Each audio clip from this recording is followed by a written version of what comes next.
All right, everyone, we're ready to start. We'll start in a few seconds and we'll get on with our month webinar. This is my monthly webinar. I often present webinars on investing.com, but we'll talk about this more in a minute. So let's get started. Really, let's get started. This is a guide to taking your first steps in financial markets. Now, to me, it's really kind of a duty and an honor to present this webinar. And I'll explain to you why. I truly believe that knowing how to handle yourself in financial markets is maybe one of the most important skills that you can ever really have. And the benefits of learning this little bit of what it takes to start investing. And I'm not talking here about, algorithmic trading where it's hard and you have to know a bunch of stuff. You can invest pretty easily. And there's just, a lot of psychological effort maybe going into this. And we'll talk about it in a minute. But you'll see that I hope to make it clear to you today that it's not as complicated as you think it is that everyone can really do it. So I'll tell you just a bit about who I am. So my name is Clement Thibault. I'm a senior analyst at investing.com. I've been at investing.com since 2015, so that's almost 4 years. I'm a value investor, which means that I invest long terms in companies that I find cheap. There are many ways of investing, and we'll talk a bit about that as well.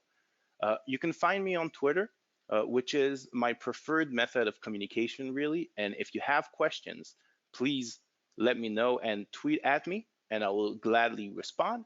Now, on the left, you can see the image of the bell ring, which is investing.com's very own financial podcast that we run once a week, and we talk about the hottest financial markets. I'm the guy on the right. And if you want, you can give us a listen. You can find us on investing.com if you want to get maybe into maybe more news, investing news, know what's happening around you. This would be a good podcast for you. But enough about me, and let's start by setting expectations. So I, for one, believe that our happiness is what there is between our expectations and reality. And as long as we get what we expect to get, we're happy. So I like to start all my webinars by setting expectations about what you will learn today and what you won't learn today. So let's start. No one will live here Warren Buffett today, right? So that may be an obvious one, but there you cannot become very good at whatever you do. You won't do it within an hour, right? So don't expect to come out of here a master trader. I will not teach you how to make $1 million in an hour. Okay, this will not happen. My goal today is really to empower you to start investing and for you to understand and realize that investing isn't as hard as and isn't as complex as you might think, and that evil regular people with some money can start investing and can start seeing the benefits of investing. Now, another thing is that really anyone can do it. Everyone can do it. It's easy to learn. And if you want to get and start just a little bit, you can do it. Now, if you want to start again trading, and if you want to really get hardcore into it, you'll see that there's way too much to learn. And some of us might not be able to learn everything that there is to learn in a lifetime. So it's very easy to learn and to get into it, and it's hard to master. Of course, the fourth thing is that Rome wasn't built in a day, and wealth and knowledge aren't either, right? And like I said, this is not a webinar about how to make $1 million in an hour. No, it takes time, and you'll see when we'll talk about some terms in the investing world that time is maybe the one most important thing here in being a successful investor. It's all about time. It's all about patience, and of course, this webinar is not investment advice. Okay, this is educational. All the instruments that we're going to be talking about here today are just set out as examples of what you can achieve, of things that you can invest in. But at the end of the day, investing is really about doing what you believe is right and going after your brain and your gut. And we'll talk about how to put this into action as well. So that's just to begin. Our presentation timeline today. The first thing that we're going to be talking about is why you should invest. A lot of people are scared of investing. A lot of people, it's complex. It's a bunch of numbers on a screen. It's charts. It's craziness. You don't understand. People are screaming on the TV. So we'll talk about why invest, and we'll isolate the noise to really focus on the benefits of investing. Our second step would be a financial foundation. We'll talk about what you need to do before you start investing. Okay, if you want to jump in investing and you don't have a dollar to your name, forget about it. Okay, we need to first build a financial foundation. So if you're someone who doesn't have money today, right, stay with us, because the financial foundation will help you get to where you need to be to start investing. Our third topic will be markets, a brief introductions. Then we'll talk about logistics. Logistics is all about how do you buy, how do you find a broker, how much money you need to start investing, which is, I know it's a lot of questions, and I've talked to a lot of people lately while preparing this webinar, and a lot of people don't really know, how much money do I need to start? How do I start? How do I approach a broker? How do I know which broker is good? So this is also something that I believe is important to talk about. And then we'll talk about what you need to know to make your first investment, which is also creating an investment thesis. Now, don't freak out about the word thesis. Okay, this is not an academic drill. You'll see it's pretty straightforward. And of course, we'll talk about what's next. What do you do the day after you're invested? And of course, we'll also mention a reading list, because, like I said, expecting to learn everything there is to learn in an hour is not very realistic. But with a couple of books and some hours reading and practicing, you can really become what you want to become. So, why invest? Why should you even, bother with this? And I want to first address the risk aversion and how people generally don't like to lose money. So first of all, risk aversion is human. Okay, we have an evolutionary guidance that whatever brings us pain, we try to shy away from, and whatever brings us joy, we try to bring more of it into our lives. Okay, this is everyone. It's a basic human trait. And the fact of the matter is that research has found that losing $100 hurts way more than winning $100 creates joy. And that's part of where we start to suffer from our biases as humans. Right? And the same research has found that in order to really balance out the $100 loss, you need to offer almost 3 times the return. So $300. Statistically, right? If I tell you, okay, let's play a game.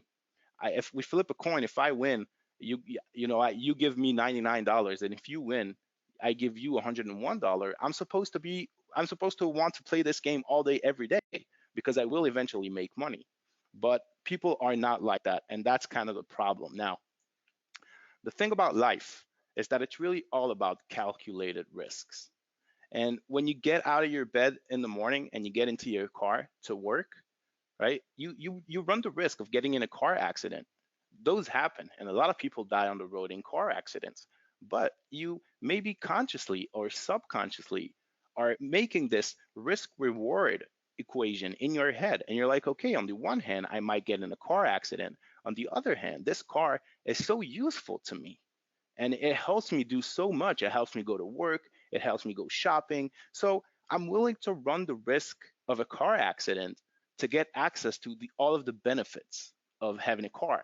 And investing is exactly the same thing. Okay, we take some risks in order to enjoy rewards. So if you want to think about it, really, this is what it's all about. It's just an extension, but because it deals with actual money, people are fearful. Okay, the psychological aspect of it is hard.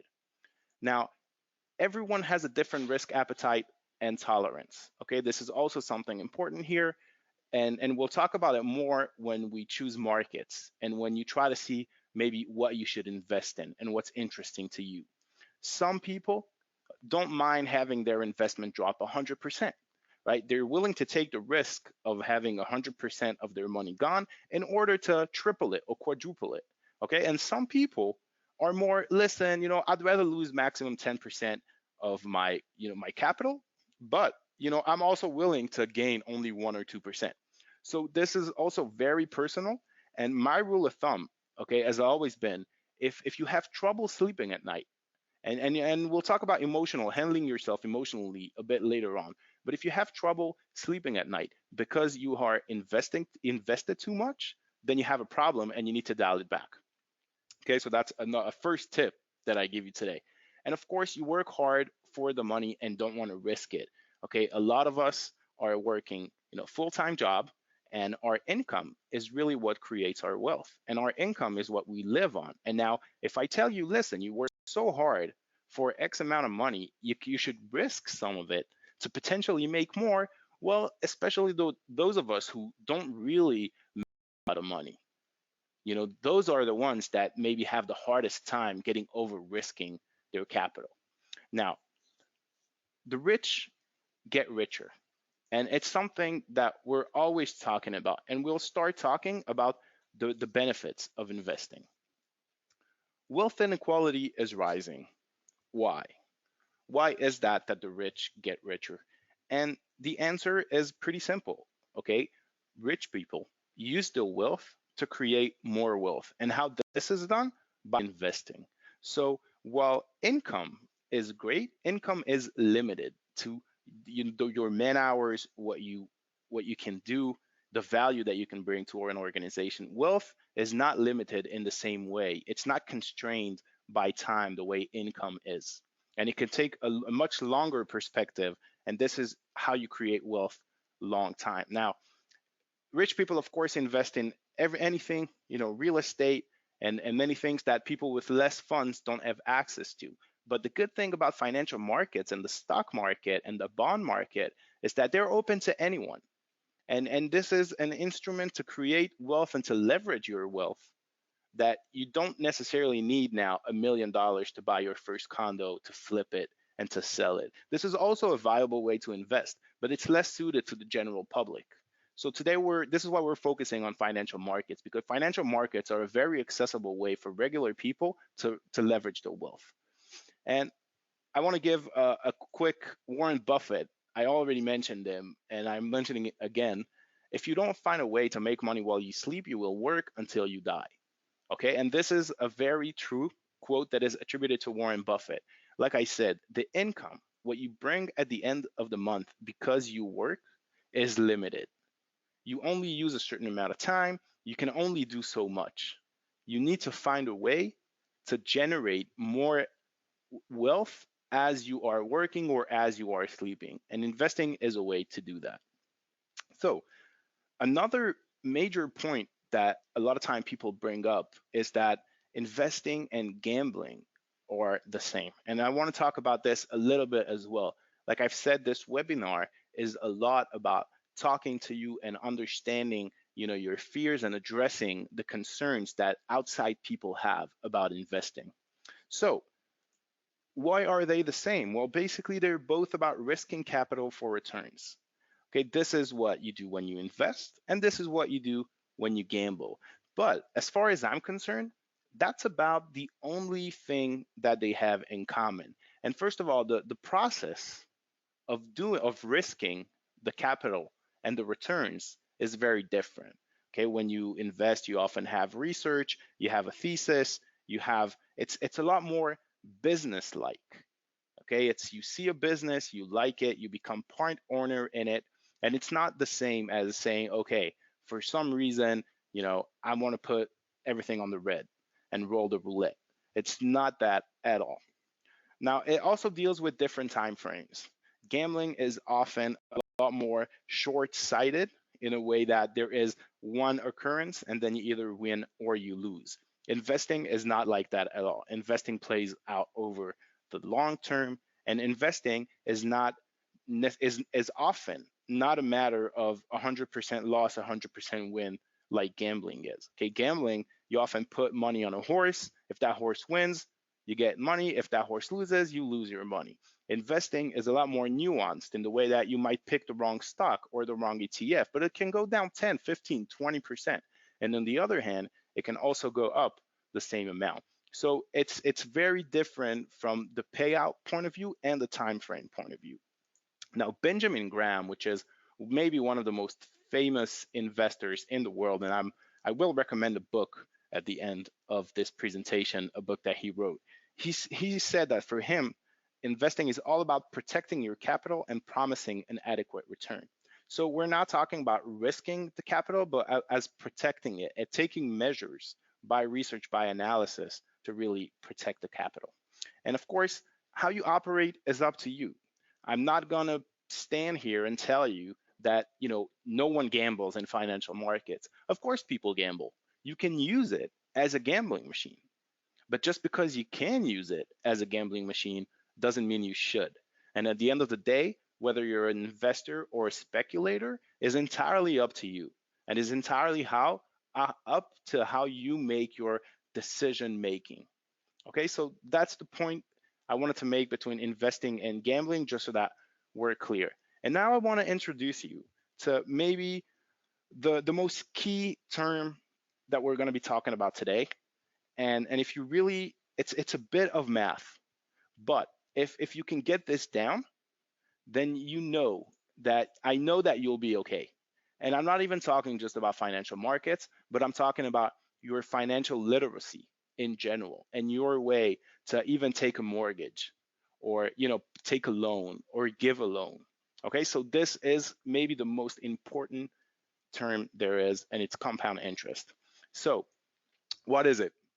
In a sentence, okay, it's getting interest on reinvested interest. And I'll make it clear with a table in a second. But imagine you invest a certain amount of money, and then a year later, you get that money plus 10%. Okay, you then take that money, that entirety of the money, and reinvest it again at 10%. And you can understand that pretty quickly, this grows exponentially. And the fact that you're getting money on interest money and not on your principal here is growing as well as the interest. Now, the S&P 500, which is the benchmark for stocks in general, right? I'll give a word about it in case you are unaware, because this is a beginner webinar. So the S&P 500 is basically an aggregate index of the 500 biggest companies in the US. Okay, so approximately where this goes, the US economy goes.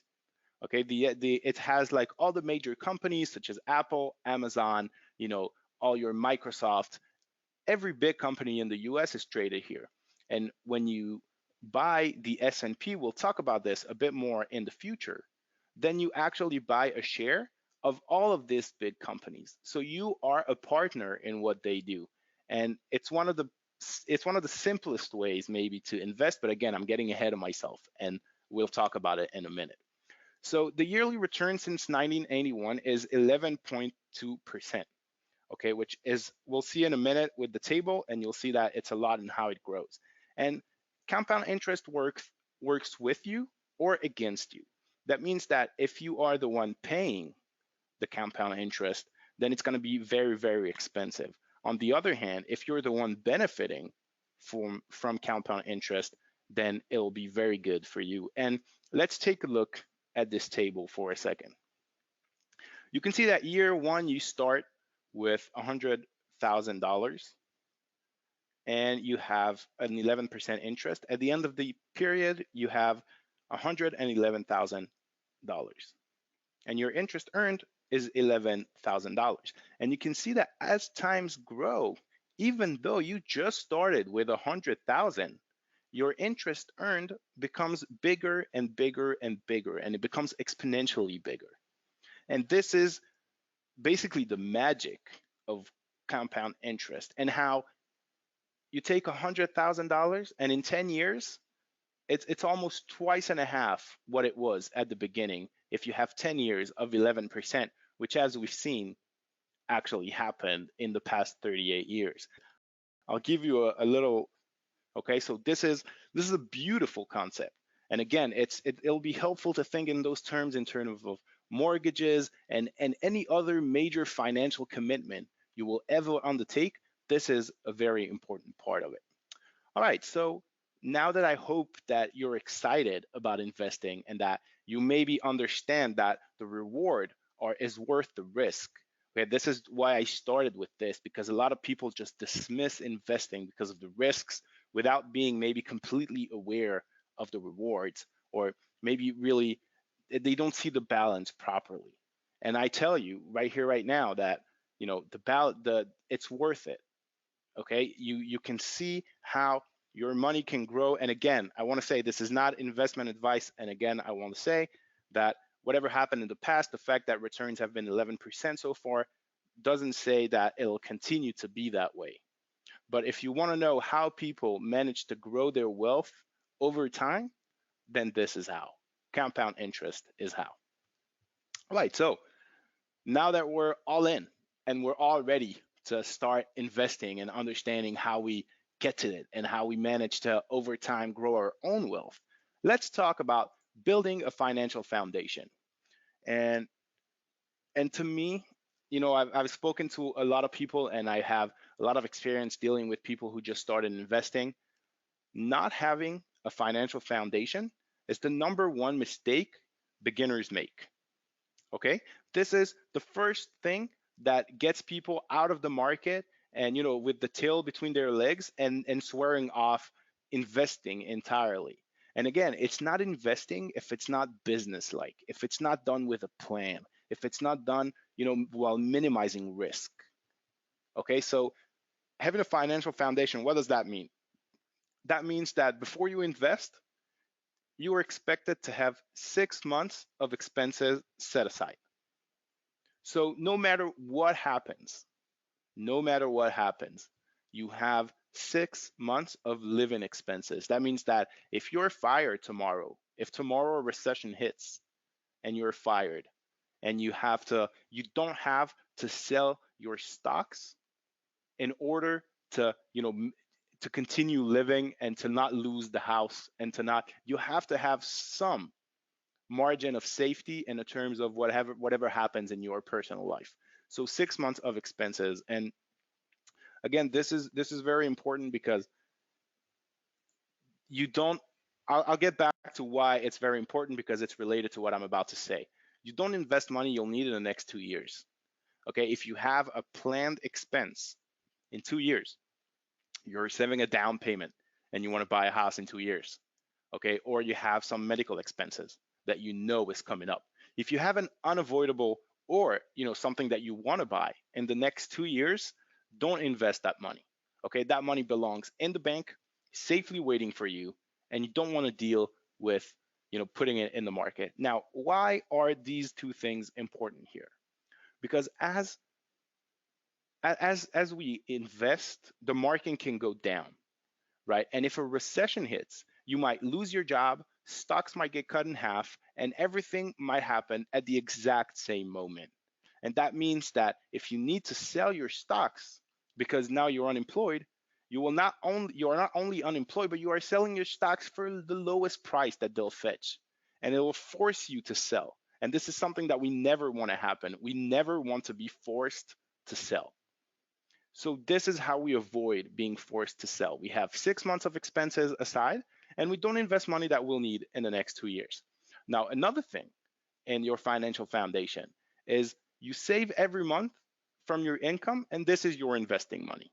So on top of everything, make another 7, 8, 10%, save it after you have your 6 months of expenses, and this is your investing money. And now I recommend, and I really do, to do this on a regular basis. Okay, so whether you automatically order your bank to buy or your broker to buy a certain piece of asset, whether this is doing it regularly is the best thing. And again, I'll end by saying that peace of mind is everything, and I really believe that. So if you have a strong financial foundation, right, a lot of the risks of investing in the market, oh, what happens to my money? Maybe my money will be gone, maybe. But if it's not money that you count on, and if it's not money that, and if you have enough money to survive while something happens in the market, that gives you all the peace of mind you need, even as the market is falling. So this is building a financial foundation. Now let's talk a bit about markets. And I do this really as a first introduction for you to get an idea of what things are. Again, this is a beginner's webinar, so I don't want to really too much talk about a lot of the markets, especially not markets that I don't think may be relevant to you right now, especially if you're interested in growing your wealth long time, but we'll talk about them still. The first is Forex. Forex is a currency market. Now, basically, you have euros, you have dollars, you want to switch them. Okay, there's a bunch of things affecting the currency rate, and this is how you make money. If you think that an economy will grow stronger, weaker, the currency will go with it, but mostly it's used for short-term trading. Okay, this is something that you need to know. This is not now, people don't buy positions to go on forever and for years and years. It's not stocks in that way. So as far as I'm concerned, there's a high risk of losing capital, especially with leverage. So that's something that you need to know. And the returns are entirely dependent on trading. So I personally, if you want to build wealth the slow way and just try to dip your toes into financial markets, this is not the place to start. If you want to get to it afterwards, with some extra money that you have and that you want to maybe try something different and try investing differently or trading, sure. Stocks are part ownership in a company. What does that mean? That means that if I buy Apple shares, I'm a part owner in Apple. Okay, I am entitled to part of the revenues and part of the net income, especially that Apple generates. Okay, now what do people do in stocks? People go short and long term. Okay, while Forex is a lot of time on the shorter time frame, stocks can be either a short trade where you sense an opportunity because something is developing, or a long-term investment where you believe in a company long-term, you believe it'll be bigger than it is, it'll be bigger in 5-10 years than it is now, so you invest in it. The risk is relatively high, okay, especially compared to two more instruments that we'll be talking about. And bankruptcy from a company can often mean 100% loss. So you need to take that into account when you invest in individual stocks. There is a heightened risk because all of your money is on the performance of one company. And it's kind of like putting all your eggs inside a basket. That's why we often talk about diversification, which we'll talk about in a minute when we mention ETFs. Now, the reward is relatively high. Okay, Amazon returned 2,000% in the past 10 years.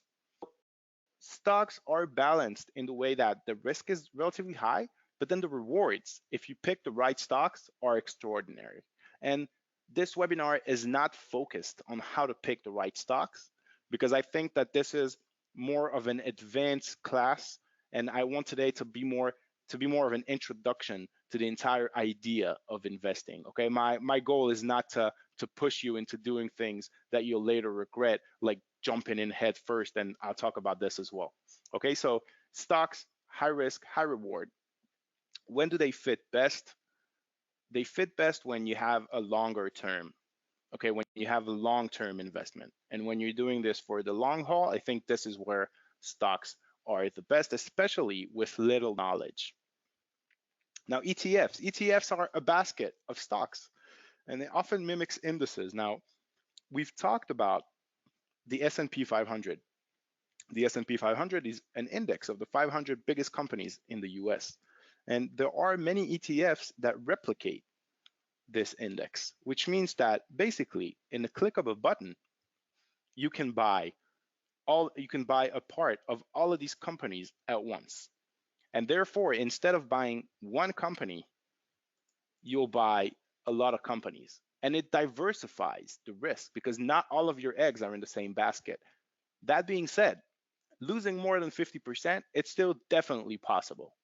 Okay, when in the crash in 2008, the S&P dropped from 1,800 points approximately to about 880 points, I think. So you can see that it can still vary wildly, but this is a lot of times more looking at sectors, at economies in general, and not on particular stocks.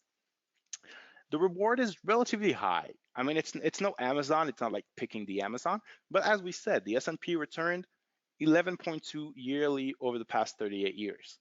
So this is not, we talked about the table. I've shown you the table, how in 10 years you grow from $100,000 to $250,000.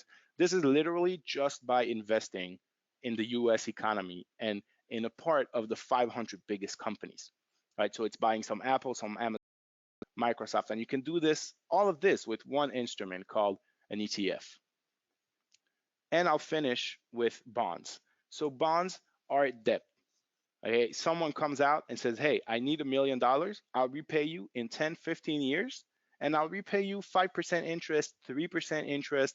If you've been following, the news lately, you see that a lot of bonds have gone into negative territory, which means that not only do you not get money for lending someone money, but you have to pay to lend him money.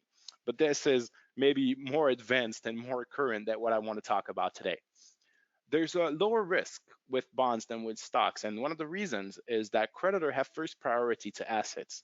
So if I'm a part owner of a company, right, and I lost a certain amount of money, and the company's bankrupt, and someone loaned the company money, then he, as the loaner, has first claim over any assets that the company has, right? So the loan, whoever lends the money comes before whoever owns the company. So this is why bonds are generally less expensive.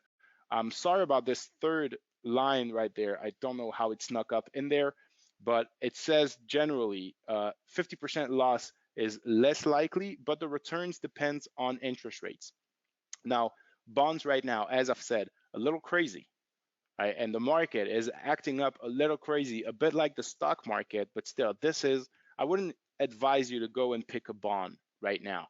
And if you ask me what I think would be the easiest start, and I'm saying this again, I'm not recommending any ETF, but generally, ETFs, in the way that they capture a part of the market that is already diversified and gives you kind of an easy intro into investing. And what you're investing, of course, depends mainly on risk appetite. All right. If you go on Google and you search for high flying stocks that can go up, can go down, can go crazy, you do you. Okay. But if we're talking about slowly building wealth, then ETFs are a great way to start your investor career and to check out, what ETFs are there. There's a bunch of indices that captures different parts of the U.S. economy. So you can have ETFs for small caps, for large caps, etc. And you need to get comfortable before you make individual investments. I mean, at least that's my perspective on it. When you buy the market, you don't have to worry about, wait, this company's better than this company, or this company's better than this company. Basically, if you believe in the US economy, and if you believe that it'll be bigger than it is now, it's enough of an investment thesis to invest in the S&P 500. And we'll talk about investment thesis and why it's not necessarily as hard and as scary as people think it is. So we've covered quite a bit already, from the risk that we take for the rewards, what is investing, and we'll talk about the logistics just a little bit. Why? Because a lot of people are afraid that they'll be taken advantage of. And a lot of people are afraid that, they'll talk to a broker, they'll wire him some money, and this guy will just disappear with the money. So we'll talk about how to choose a broker, or if you should trade with your bank, and about how much money you need to start. Okay, two questions that I know are very important to people. So, choosing a broker or a bank, how do we go about it? How do we approach someone to tell him, listen, you're a broker, right? You're a bank. You can invest on my behalf. You can buy this for me. So the first thing is regulation. Okay, who makes sure that your money is safe? And you need to check that whoever you end up choosing as your broker, and there are plenty of them. And if you even go with a quick Google search, you will find a lot of them. Alvexo, who is sponsoring us today, is one of them as well. Who makes sure that your money is safe? Who is regulating the bank or the broker that you have chosen? Every regulated broker will proudly display it on the homepage, proudly, and it'll stand out most of the time, because there are many scammers that offer very good fees, very good commissions, very good everything, but they're not regulated. So whenever a broker or a bank of course will be regulated, a broker, it'll be written on the website. Fees.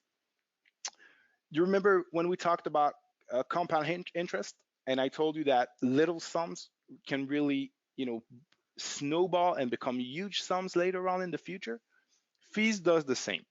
And when I told you that sometimes it works for you and sometimes it works against you, this is where if I take an extra percent out of your portfolio for 30, 40 years, I can literally half your gains at the end of those 30, 40 years. So fees are very important here. And there's a few fees to pay attention to. Of course, your buying and selling fees. How much do they take? Now, I can tell you that generally, but you can expect between $4 and $7 per trade, right, per stocks trade or ETFs. Sometimes there are many ETFs that your broker will allow you to buy for free, right? That you won't have to pay any commissions at all. So you have to check with your broker that it fits also what you want to do. The second thing is account fees. Account fees, of course, you want to make sure that if you are planning to invest long term, that the broker doesn't take now a maintenance fee of $10 or $100 every month. So you want to make sure you want to take all fees into account and of course account minimums. Not all brokers will be willing to work with you depending on the capital that you have. Their support platform. I found it to be very important over the years. If you have all of a sudden a question, if something doesn't work, do you have anyone to call? And sometimes it can be by web, by email, or by phone, or by chat. So you have to make sure that your broker has a communication line that you're comfortable with. Now, you also have to make sure that you're comfortable with their software because, well, back in the day, you used to call your broker and ask him to perform a certain transaction for you, and you still can. If we're talking about fees, they'll be extremely high. Okay, and this is not something that we want to deal with. As much as we deal with people, the fees will be higher. So a phone call costs a lot more than doing it online. So familiarizing yourself with the online platforms, and many of them offer demo accounts.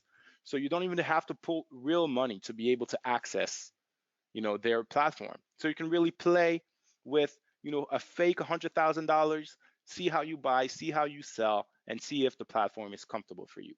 And of course, online reviews. Okay, today there's reviews on anything, and you should be able to no problem just type up the name of your broker, and you'll see what other people think about it. So this is choosing a bank over broker. Okay, this is again an important part because the last thing that I want you to do is gather your courage to start investing and then getting scammed by someone. But if your broker is regulated, well known, no big red flags on Google, and it's there's plenty of huge investment banks that run platforms. Pick a safe one. That's what I'm saying, and it's if you follow the steps, it's not hard to do at all. Now, how much money do you need to start investing? Okay, you can start with $100,000. You can start with $10 million. But to me, if we're starting the way that we may need to start with it, which is ETFs that maybe track the market and not necessarily other things, other more individual thing, it's possible to start with less than $1,000. If you have $1,000, after you have, of course, your expenses aside, if you have just $1,000, you can start. Okay, and what you want to do when you start out is that you want to keep commissions at about 1% of the purchase. So you could buy a stock, for example, that costs $70, right? But then if you pay $7 commission for the trade, that's already 10% of your investment that's gone in fees. And that's something that we really, really, really want to avoid because as I told you, fees eat into your capital and it's something that you want to minimize. So this is why I don't recommend investing $70, but with a less than $1,000, for example, if we buy an ETF or if we buy stocks for $700 and it costs us $7, this is 1%. And 1% is about what we want to do here. It's about, we want to go for less, of course, and a lot of brokers will offer you, free trades and free this and free that. So take a look around, see what there is. You really, really, really want to minimize fees, and this is because of compound interest, which we've talked about before. And I know I'm stressing this a lot, but this is maybe I said it as I said it. This is the most important thing that you can take from today's presentation. Now, don't run before you can walk. Okay, the fact that you have $100,000 doesn't mean that you should just go ahead and throw these $100,000 in the market. This is generally not a good way to go. Okay, you'll make mistakes at the beginning. It's inevitable, basically. You'll make mistakes. You want to make those mistakes while you're investing just a little bit, and not you don't want to jump in head first into the concrete. Okay, you can use investing.com's portfolio for that. So if you want to start investing, seeing what would happen if you had invested, this is probably a good place to start. On investing.com, you're all signed up since you're here. You can go to portfolio and you can start adding instruments to your portfolio. And you can start seeing how it behaves, how much money he would have made you. And this maybe will get you a bit more comfortable with the concept of investing. All right, so less than $1,000. I bet that's less than many of you think that it would be. Now, your first investment, creating an investment thesis. So, as I've said, we're willing to invest. We understand the risk, we understand the reward. Now, we know the markets. We know that stocks are a bit more risky, ETFs are maybe medium, Forex is probably not a good idea right now. How do you choose your first investment and how do you create an investment thesis? The major question is, why are you investing in this? Okay, you see a stock, you see an ETF that you like. Hell, you see a currency that you like. Why? Why are you investing in this? Can you put to yourself in words, why are you investing in this? What are your future expectations? What do you think will happen and why? Okay, we want to try and put all of this on paper as we're buying an instrument. If you're buying a stock, you need to answer those questions. What factors work for and against this investment? Okay, because here, maybe the against is even more important. A lot of times we see a stock, we fall in love with it, we buy it, we make a mistake. No. What can go wrong? What are, and if you have just those three questions answered, then you have an investment thesis as far as I'm concerned, or at least a basic one. Now, I'm sure you're asking yourself, wait, but how the hell am I supposed to answer these questions? And when I said that I didn't want to get into the advanced part of the webinar, this is where we'll come back to it in a later webinar that will be maybe a bit more advanced. And we'll talk about fundamental analysis versus technical analysis.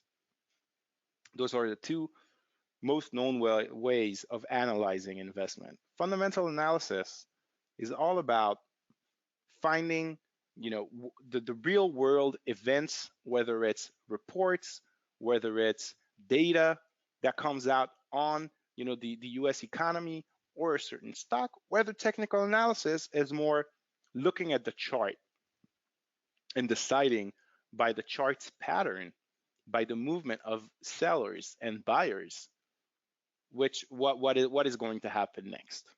Okay, if a lot of people sold at this level, maybe a lot of people will buy at this level at another time. Fundamental and technical analysis are both wildly covered in books and other webinars, and I'm sure that not too far from now, I'll be giving those webinars about how to perform fundamental analysis and technical analysis. But I want to go back to, because this made it kind of sound complicated, didn't it? But really, the more specific the instrument is, the more rigorous the research should be. And this means that for non-specific instruments, for example, buying the entire market, like I said, or buying, a healthcare ETF. So you take all the companies that do healthcare and they have an ETF, and then your investing thesis can always be, something that you would come up with, and that's not necessarily now based in technical analysis. For example, if you really do believe that your countries or the US economy will do well in the next 10 to 20 years, then why not invest in a benchmark of the leading companies in the US or in your country? It doesn't have to be very complicated. Just the fact that you believe in human prosperity and in the fact that we just become better and more advanced, and there's more wealth going around. And if you look at, for example, poverty, we're reducing poverty. People are living better than they did ever before. And if you believe that this trend will continue, and that we will continue to improve and continue to develop and continue to grow, and the economy will continue to grow, that's fundamental analysis. Okay, so it doesn't have to be now buried. You don't have to have your nose buried in papers and in data and in reports. Okay, but as you go down to a more specific instrument, this is where it becomes a bit more tricky and demands, of course, more research, more expertise. And this is why when we talk about making individual investments versus ETFs, I believe it may be better to start diversified and not to start with the hardcore research, because I've talked to even other investing.com employees that aren't necessarily financially oriented, and they're telling me, listen, I open a page, I just see the chart, I see the number, I go and I lose myself. But this doesn't have to be this. Okay, so this was the point of creating an investment thesis. And of course, from here you go and you buy whatever you wanted to buy. So whether it's an ETF, whether it's a stock, I think that at this point you have everything you need to start and look at the markets and make contact with brokers and make sure that these brokers are okay. You understand the risk, you understand the reward. So what's next? Handling emotions. And this is something that, if you are unfamiliar with financial markets, will hit you like a ton of bricks. And this is why it's important for me to prepare you. This is possibly the hardest part of investing. Okay? The way you handle yourself and the way that you act while your money is on the line. Because again, you are risking money and we don't like to risk money. So we can lose sleep, we can act crazy. Emotional decisions do not work here. Okay, if you act emotionally, you will not succeed in financial markets. I guarantee that to you. Never panic sell. And I'll tell you exactly why. I can explain it rationally. Okay, so if the market drops 5%, say this 5% drop is justified. Okay, a lot of people see that the market drops 5%, so they sell as well. And when there's more sellers than buyers, then the market drops more. So if there was maybe a 5% drop that was maybe fundamentally reflected, all of a sudden the market is down 7%, 8%, 9%. And then if you join in, you just amplify the snowball. And this is how, at the end of the day, it creates buying opportunities. Panic sellers create buying opportunities for people who stay rational. Okay, so you always want to be on the cool, calm, rational part and never on the panic selling part. And if you are having a tough time with the markets and you think you may have made a mistake, and all of a sudden you start questioning yourself, because this happens a lot, and you'll see when you start investing, you'll start questioning yourself. How do you answer those questions? You go back to your investment thesis and you look if anything changed. If I invested because I believed that something would happen, because the data told me that something would happen, but then the stock dropped, okay? Did it drop because of something that contradicts my investment thesis? Was I wrong? If I was wrong, then maybe I should consider selling because my investment thesis was wrong. But sometimes stocks drop and prices drop, but it has nothing to do with your investment thesis. Your investment thesis is still intact. Okay, nothing has contradicted it. So don't let short-term movements distract you from the long-term goals of what we're trying to do here. Okay, so go back to your investment thesis. If you invested because you believe that earnings would grow at a certain pace, or again, you just believe that the US economy would do better, then you have to go back to the investment thesis and see if it still holds up. Now, following up, what do? You are invested, you have some money in the markets. Do you obsessively check it every 5 minutes? The answer, of course, is no. Obsessively checking every 5 minutes is exactly the way that you start to tinker and your emotional self comes out. So what I like to do is set up price alerts. That way, if something really big happens, I can know. Okay, because knowing is still important. I follow up on my stocks or my investments every once in a while. Again, because I don't need this money right now, because I have a longer term of investment, I'm not very worried about what happens tomorrow. But this depends on your risk appetite, and this depends on your goals. And and we've talked about it earlier. Now, when to sell? I've made 15% on my ETF or on my stock. I've made 20%. Do I sell? Do I not sell? If I sell, maybe all of a sudden the stock goes up another 100%, and I lost out on the 100%. And this is exactly part of your investment thesis as well. You sell when you believe that your investment thesis has been achieved and that the company is now, properly valued by the market, or you've done the X amount of percent that you wanted to do. There are a bunch of reasons to buy and sell. And of course, you keep on learning. And I can't stress that enough. Right now, for you to go and to start investing with $1,000, you can do it in 5 minutes. Okay, we've covered enough of everything for you to be able to do that in 5 minutes. 5 minutes. Okay, fill an online application, get your platform, start investing. But this is not a 1 day journey.